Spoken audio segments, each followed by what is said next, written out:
Marami ang nagtatanong kung ano nga ba ang mangyayari kung sakaling mamamatay ang Queen of All Media sa kabila ng kanyang patuloy na pakikipaglaban sa kanyang sakit ng halos 3 taon na niya itong iniinda. Sa aming pagsasaliksik sa buong social media, nagulat kami sa aming natuklasan sa mga sinasabi ng ilan sa ating mga kababayan at maging ng ibang mga social media actives kung saan may kahilingan nga daw itong si Kris Aquino kung sakaling ito ay pumanaw anumang oras sa ngayon. Hindi namin akalain na magiging ganito pala ang mga pananaw ng ilan sa ating mga kababayan na oras daw na bawian ng buhay ang Queen of All Media na si Kris Aquino. Ang isa raw sa mga hiling nito ay dilaw na kabaong bilang tanda ng kanyang loyalty sa kanyang mga magulang na dilaw ang simbolo ng pagbibigay ng kalayaan sa bansang Pilipinas.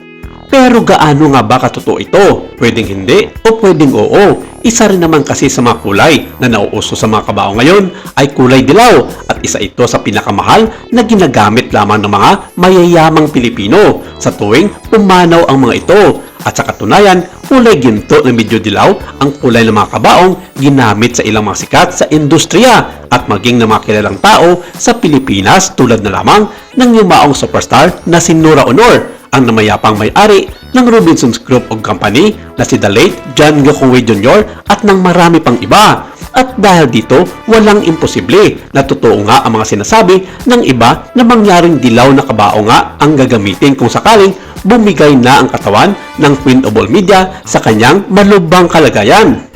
Pero good news ito sa lahat ng mga fans ni Miss Kris Aquino dahil sa huling post nito sa kanyang social media, mukhang malaki na ang pinagbago ng kanyang katawan na medyo bumalik na ito ng normal, hindi katulad ng mga nakaraang buwan na halos butot balat na lamang ito at halos hindi na makakalakad ng normal. Samantala, nais po lamang namin ipaalam sa publiko na ang ating iniidolo na si Kris Aquino ay buhay na buhay hanggang sa mga oras na ito sa kabila ng mga kumakalat na post sa social media ng larawan na nagsasabing pumanaw na ang Queen of All Media. May kalimtulad na post din umano na kinulam ang dating presidential daughter at sister at natukoy na ang taong nasa likod nito. Ang mga ito ay peke.